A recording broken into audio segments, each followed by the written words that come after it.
Alright, welcome back. Part 2. Watch part 1 if you haven't. It probably make a lot of sense. Motors out, motors and bits, motors in boxes.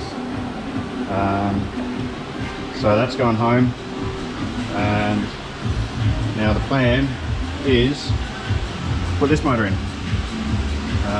It's just another CA I picked up.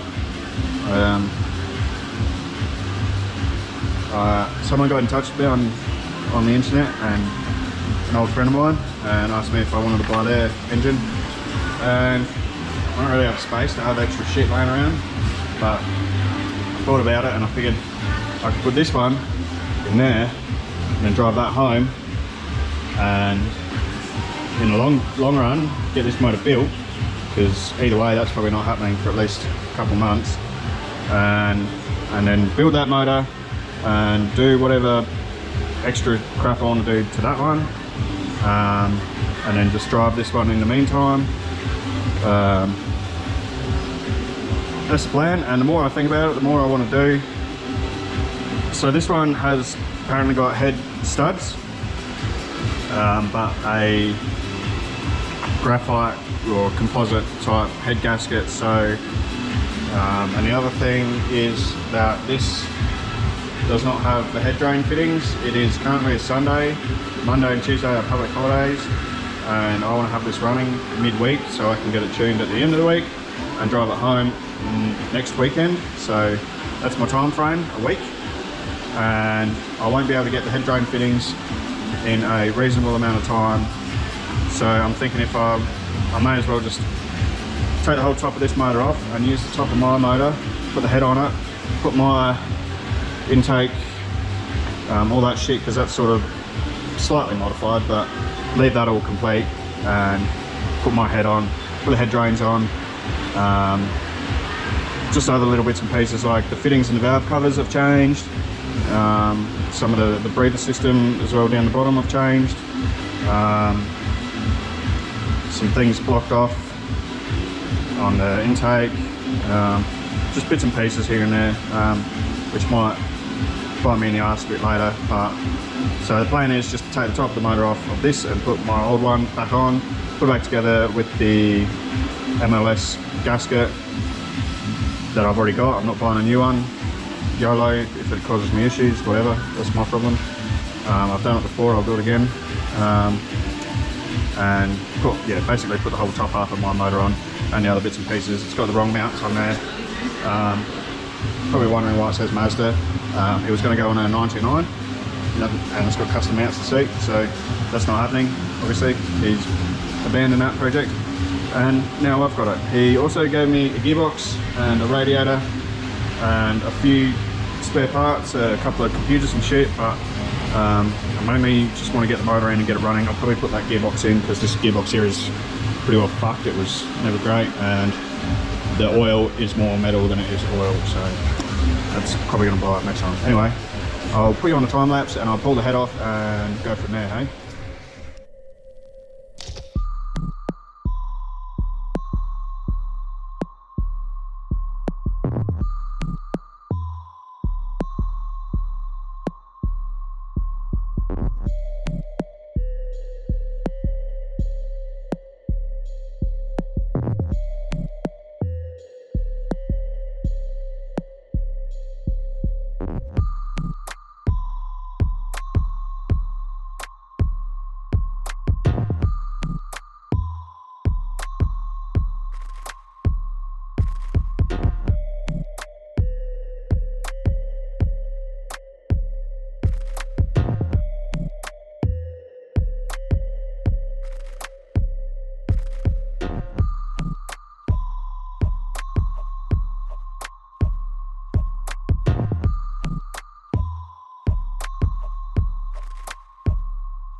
that's the head off. Looks alright. It's obviously, probably noticed, where did I chuck it? The head gasket has been replaced. That's brand new, but yes, composite shit. But that's good. The head, I don't reckon that's been serviced.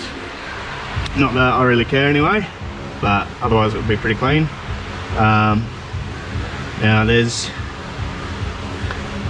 some marks on number 3, mainly on number 3, indicating that something has gone through.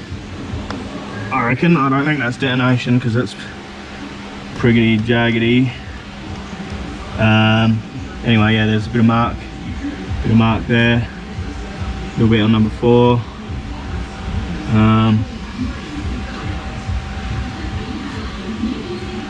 Anyway, if I wanted to use that head, I'll probably get it checked anyway. There's a little bit of number 1 there and there. And as far as the bottom end goes, over here, again, got some marks, a bit of scoring. You can still see the cross hatching, which is good. But yeah, it's a bit scored, which is not ideal.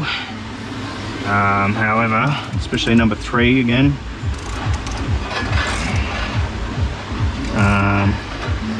Well, looking at number 3, so it's actually knocked a bit of the piston off.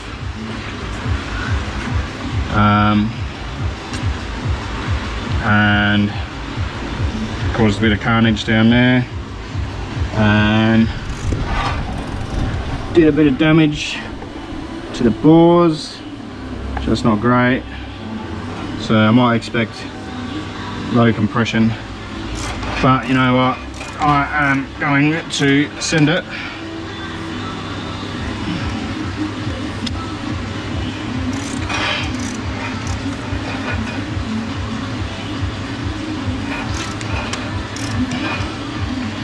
which is probably not the smartest thing to do, but whatever, I'm doing it anyway.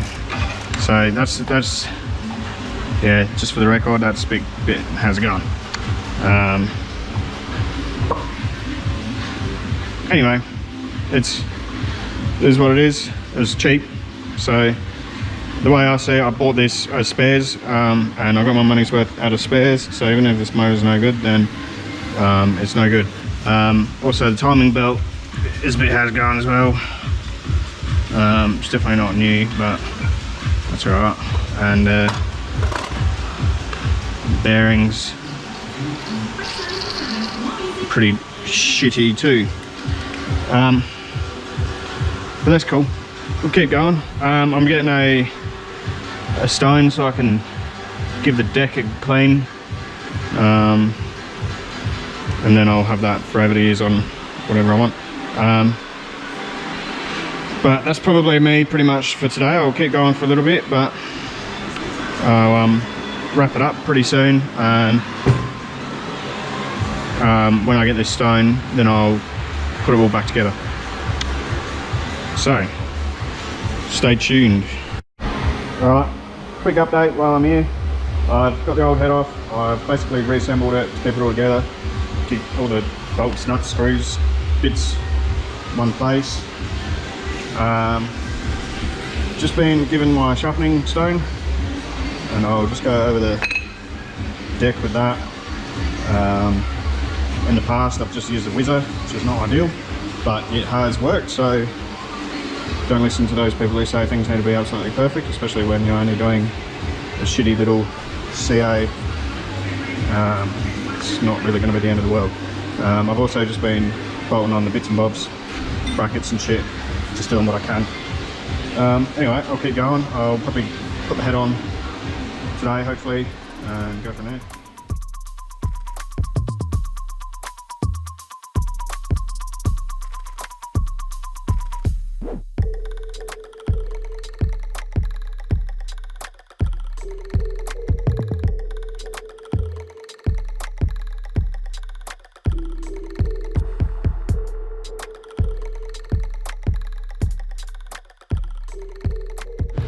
That's it, surfaced. I've Obviously it's not perfect, it's only a fucking stone, so give me a break. Mostly what you see is low spots, obviously, not high spots. So it's not the end of the world, and it's just around the coolant ports. Just a bit of corrosion, which is sort of to be expected. But as far as I'm concerned, that's good enough to pop a head onto. And that's exactly what I'm going to do. So what I'm going to do here, that's the old MLS gasket. See this shiny shit? That's obviously the metal. The black shit is like a sealant that comes on the gasket. Now that comes off when you take the gasket off. So you sort of need to seal it a little bit. So we use copper gasket spray. Look, it's even got a picture of a head gasket there, so it's obviously the industry standard method of doing head gaskets. So that's what we're going to do. I'm going to spray that with the copper sheet. I'll probably clean it off a bit better, it's a bit grotty at the moment. Whack it on and tighten it down, and that'll be it.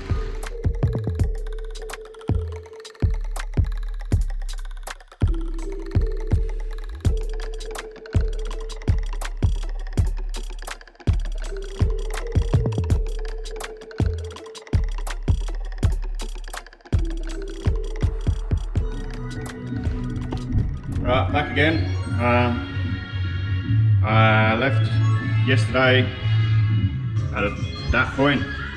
Looks like the head's on, but I do not have the head bolts in, or head studs, because I didn't have the right grease. So I sort of went and put a few bits and bobs on, just to keep myself going. But now I've bought some, well, got grease from home. It's just moly grease, but I've only got like rubber grease and bearing grease. So got that stuff. It's probably better. Sort of want to do the head studs right. Anyway, I'm going to keep on cracking. The other thing I don't have is, got that intake gasket, but I do not have the one that goes onto the head. So that one there's for the plenum, that one there's the head. That one there will be in tomorrow. So I'll get it all together. And I'll put the intake on tomorrow and drop it in tomorrow probably, but I've got the gearbox, so I was going to change over anyway, so I'll change the gearbox over while I'm here if I get bored. But yeah, I'll just keep on cracking, enjoy.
Alright, I'm back in the workshop. I did miss a bit, but got the hot side on, the cold side on. I put all my cold side on, my injectors and everything else. Put the vacuum lines on, fuel lines, coolant hoses, oil filter thingy. Yeah, it's all ready to go in basically. Only thing I need to do is put the sump on when I lift it up, because I've got these fittings, the head drain. These are the head drains here. Just got some push lock -10 hose. Now, a few things with the CA that I should probably explain. Pointed out this head stud. This one in the front here goes over the top of the water pump. Now, that hole is shallower than the rest of them.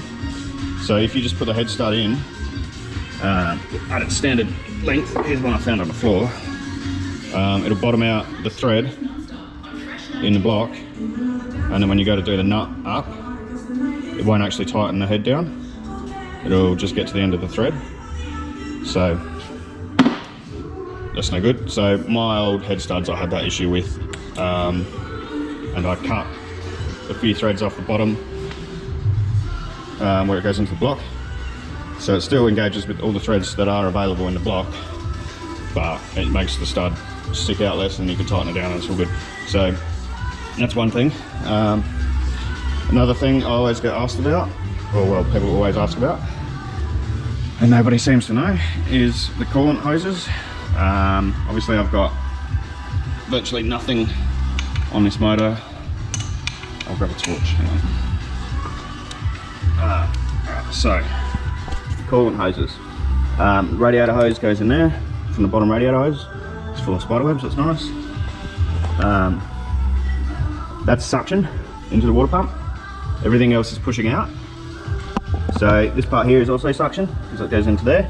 And that sucks from the back of the head. And that's the turbo return. It returns back into there.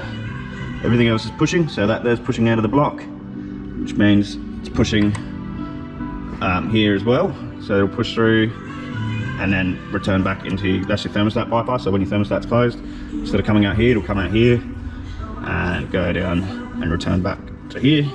Now you could probably tee that in here or tee that in wherever, as long as it ends up here. I think some people use there's another T piece that goes here. I think you can use that, there's probably no dramas, but that's how I've done mine.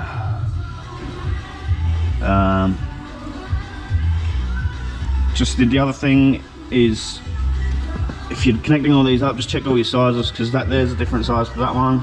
These are different sizes to that. That's a different size again, I think. So yeah, you need a bit of fucking around to make it work. But basically, as long as everything that comes out of the motor goes back to here, then you're all good. You can't just, like, you know, loop parts wherever and have it not return back. That's not going to work. Like, you can't just go from here up to there without it going into there. That's not going to work.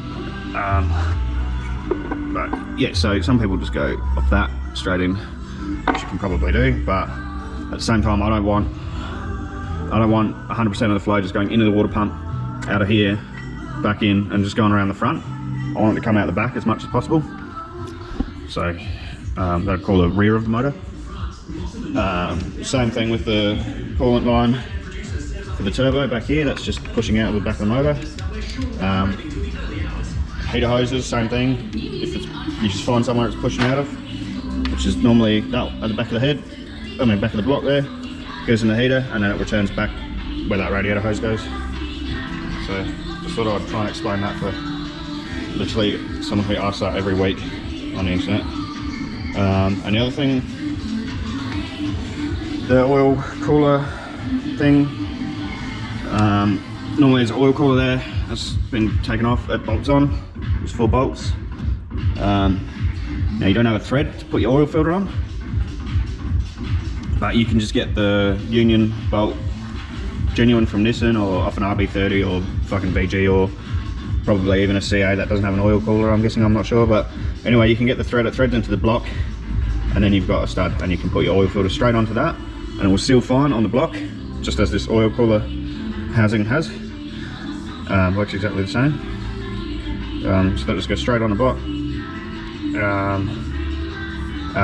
The stud that's in there originally doesn't have a thread on it, but it's got a little groove, and you can just stick a screwdriver in there and grab it and unscrew it. And it just screws out, and then you screw your new one in. I put lots of Loctite on because I don't want it coming out when you take your oil filter off, so did that. Anyway, I'm going to change this gearbox, I still haven't done that. And then I'll lift the motor, change this up, and drop it in at some point, hopefully today, we'll see. Yeah, ready to go almost.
brand new thrust bearing, so I might as well use it. I just have to press on the old carrier thing, and I'll clean the fork up while I'm here.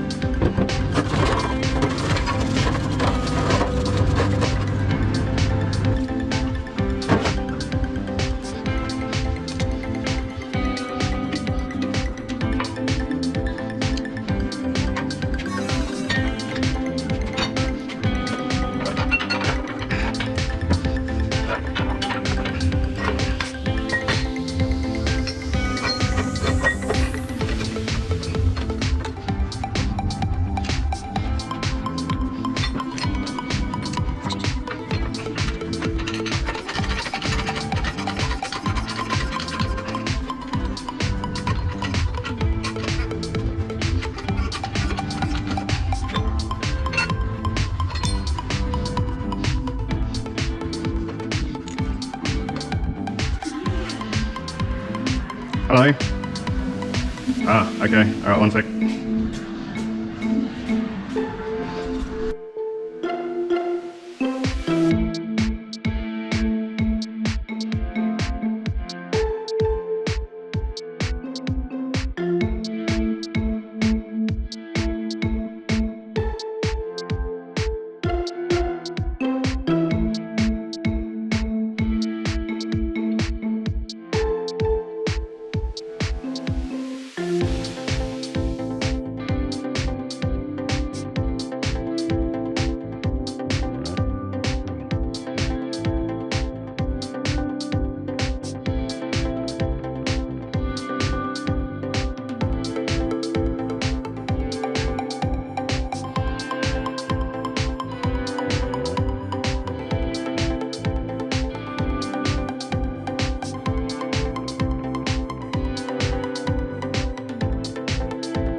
No airflow meter. Oh well, not connected.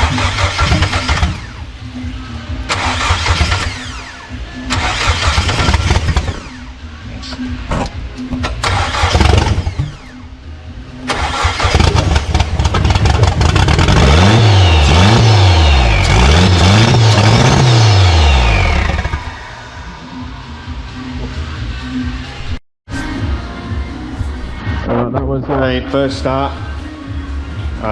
Nothing's really connected, so obviously didn't run that good. The airflow meter's plugged in, but the air doesn't go between there and there, so it doesn't really work properly. And the exhaust shoots out into the firewall.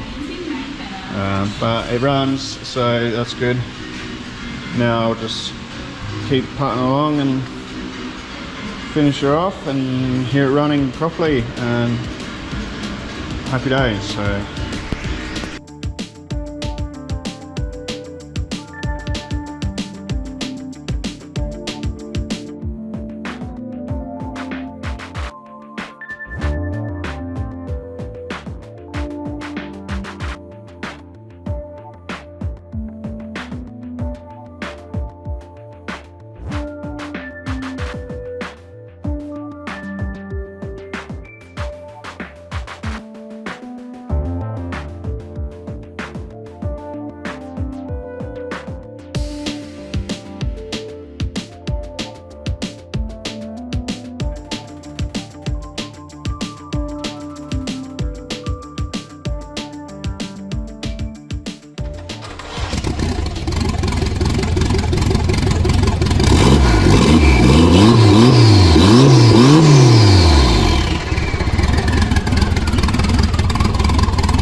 alright, I've just been finishing off this motor swap and got it all back together. Been putting the brackets and shit on, all the little bits and pieces here and there. Got the shifter on, or the shift boot, everything's good. It runs, it idles, it revs, sounds really good. I was just bleeding up the coolant, and we have a coolant leak, which is from that freeze plug, which is really fucking gay. Not the drain plug, the freeze plug. So gonna have to drain the coolant back out, and hopefully I can get to that without taking the turbo off. But, yeah, that's a bummer. Other than that, everything looks good. So hopefully that's all of the dramas that I get. Now I'll be changing that freeze plug.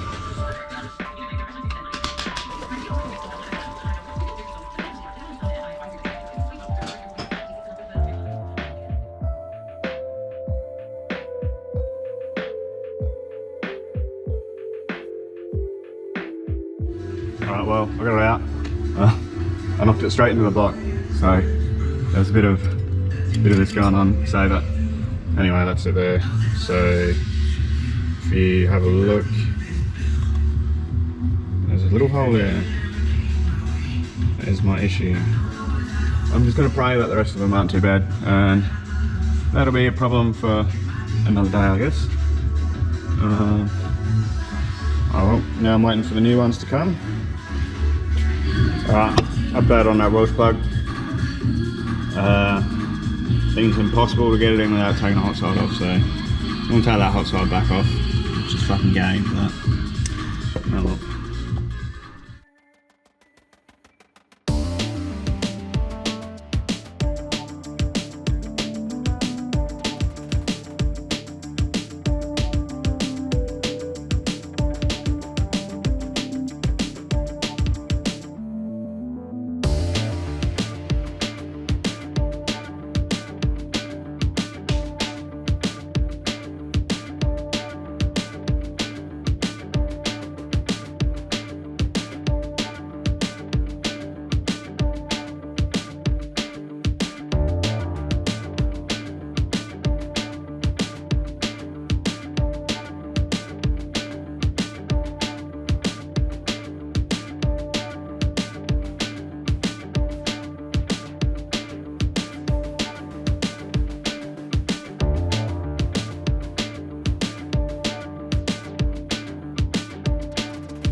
go. Obviously it runs, it's all good I think. Nothing leaking. So just gonna do a comp test on it again when it's warm, just so I feel better about myself, because the numbers are gonna be better when it's warm, and that'll make me happy. It wasn't bad before anyway, but let's just do that. I'll see if I can stick it somewhere you can see. Oh, that'd be good if that stays there.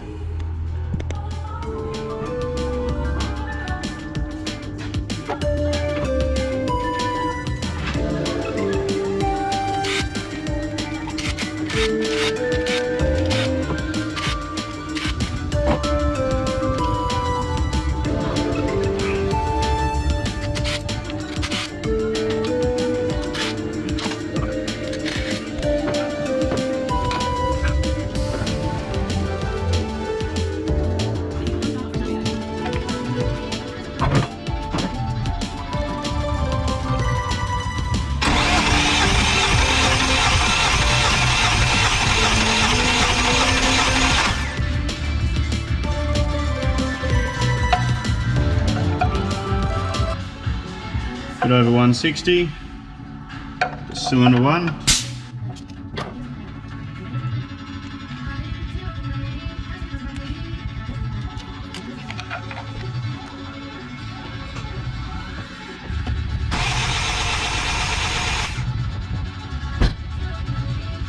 Cylinder 2, about the same, about a bit over 160 I reckon. Yeah, about 165.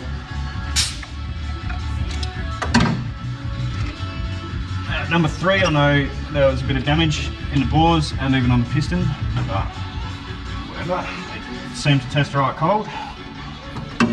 But if it is a bit low, I'm not going to be too surprised.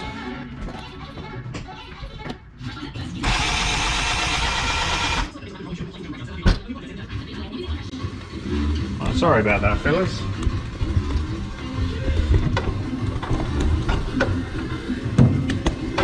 Shove me in that hole. This is number 3, and that's again 165, about the same as the rest, which is really good.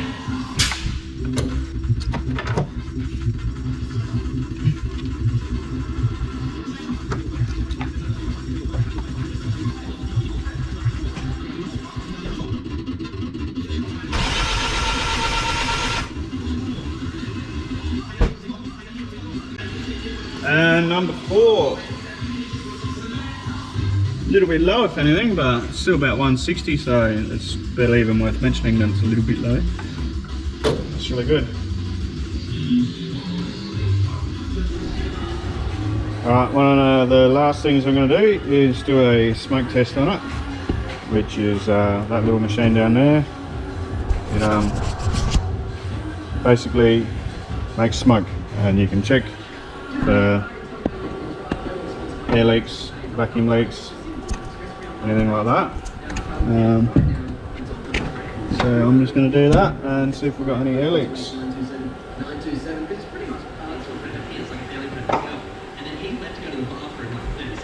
Yeah, smoking. So I did the usual, like, kind of just what I do, and I was like, see, like, starting at work, and she told me, she was like, yeah, it's something in this one. I was like, nice, love it. Now, I should see it come out the air filter, because it'll, you know, run back all through everything, come out the air filter. That's all good. I do have the option of blocking off that air filter if I wanted to, but I'm mostly just looking to see if I see any smoke coming out of here.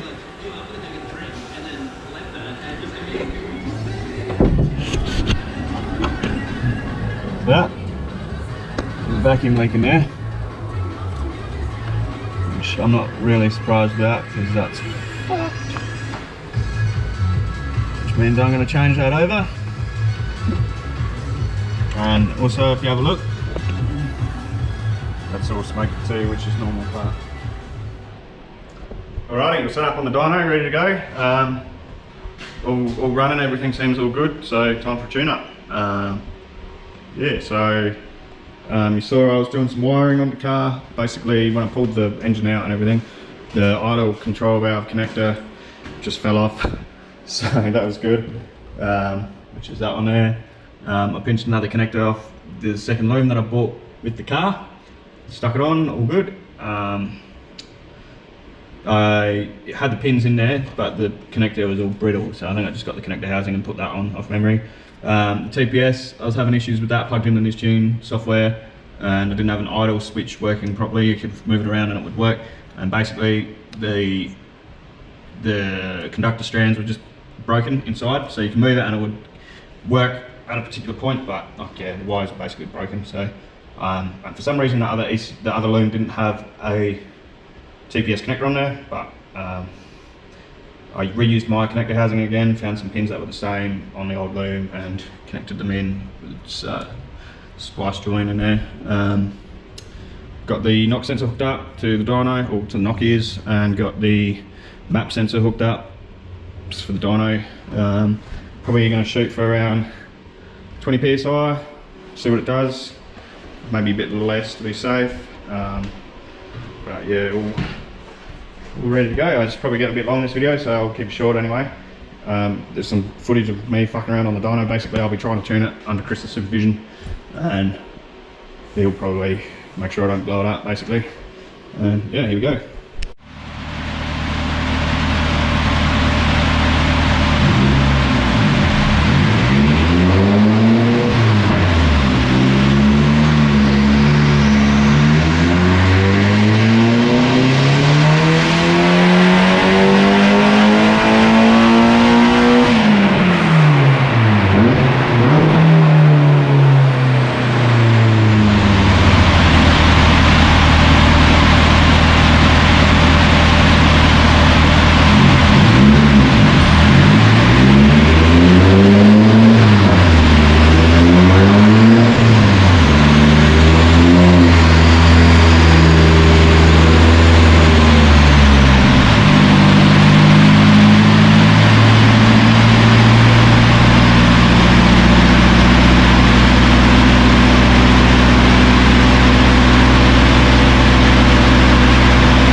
Oh, there you have it. Tune's all done. Didn't blow up. That's good. It means I've got totally hopeless at putting the motor in. So that motor seems to go pretty good. Happy with that. It's pretty comparable to the old setup. Last time I had it here, I had one issue. I think I would say one issue on the dyno, and that's boost controller. I had wound it all the way out. It still wasn't bumping the boost up as much as I'd like. So that one there we had lying around. I just chucked that one on and fixed it. Chris later told me that the fittings in these fittings, one of them is got a really small hole through the middle of it, so you need that fitting on there. I've changed the fittings on the old one, and so obviously that wasn't working properly since I changed fittings. The more you know, don't change them fittings. Other than that, everything went well. Once I had that done, it was pretty straightforward. Print out over here. There you go. So I made 220 kilowatt, 325 derived newton meters. Pretty well, yeah. That was at about 18 pound. And in comparison to my old, or my last tune, which was probably about a year ago now. See the red trace being my old tune. Comes on to boost a little bit laggier. That could just be a variation in how we had the dyno set up. But yeah, the boost, so that's the boost, AFR and power. So the boost is a little bit more lag on the new one. Same turbo and everything, but so that one there tracked a bit higher, settled down about the same, 18. And then on the old one it went up to about 19.5, just under 20 pound, and that made 230 kilowatts, whereas my current one, which makes 1 to 2 pound less boost, makes 120 kilowatts. So not a whole lot of difference, maybe a little bit less power on the new one. There's a bit less timing in it, which probably explains that. But yeah, it's pretty well the same. It's not really, I probably won't notice much difference on the road, to be honest. So yeah, it's happy, healthy motor. Ready to blow up tyres again. Pretty good. Nothing more to say really, job done. Probably a fucking long ass video that you've just sat through if you actually watched this far. So thanks for putting up with me and my poor editing and my lack of being able to talk normal and all that other shit. So yeah, thanks for watching. And I'll do some skids soon. And maybe I'll put a video up of my new motor doing skids. And yeah.